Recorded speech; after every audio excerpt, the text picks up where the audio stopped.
नमस्कार मित्रहो, आजच्या विपक्षाचं जर चरित्र बघितलं तर आजचा विपक्ष संघ आणि भाजपला विरोध करतो. मात्र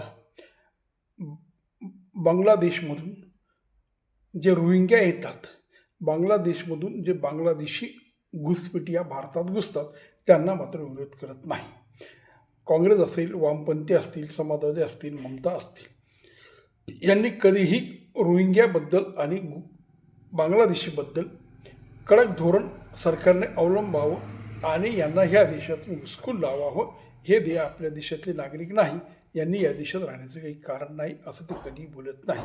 पण मात्र संघ हा विभाजनवादी आहे. BJP फूट पाडणार आहे. BJP अल्पसंख्याक वर्गावर जुलूम जबरदस्ती करतो आणि अन्याय करत आहेत. आणि बिचारे रोहिंग्या कुठं जातील? बिचारे रोहिंग्यांची काय चुकी आहे? ते गरीब आहेत, त्यांची परिस्थिती चांगली नाही आणि ते राहिले भारतात, ते काय बिघडणार आहे? अशा पद्धतीची भाषा हे करतात.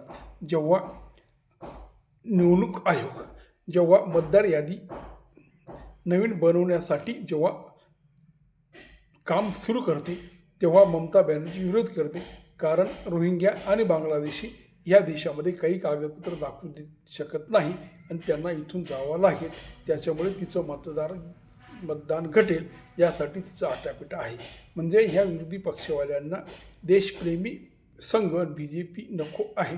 तर फुटीरतावादी, मग ते रोहिंग्या असतील, बांगलादेशी असतील, जहालवादी मुसलमान असतील, यांची बाजू हे घेतात. कारण यांना यांचं मतदान मिळत असतं. हा सगळा मतदानाचा खेळ आहे. देशाच्या सुरक्षेपेक्षा, देश अभिमानापेक्षा, राष्ट्रप्रेमापेक्षा यांना आता निवडून येण्यासाठी अशा लोकांची गरज आहे, जे उद्या देश फोडू शकतील, जे उद्या दंगली करू शकतील आणि जे ह्या देशाला धोकादायक ठरतील. म्हणजे 1947ची पुनरावृत्ती केव्हाही होऊ शकते. ती झाली तरी चालेल, कारण तेव्हाही काँग्रेस सत्तेवर होती आणि आताही काँग्रेसचा तोच प्रयत्न आहे. उद्या सत्ता आली तेव्हा जर यांच्याकडे त्यांनी एखाद्या भूभागाची मागणी केली आणि देशाची फुटून जाण्याची तयारी केली, तर परत हे सत्ता टिकवण्यासाठी तेही तयार होतील आणि त्यांना परत एक देश द्यायला यांची मुळीच हरकत राहणार नाही. नमस्कार.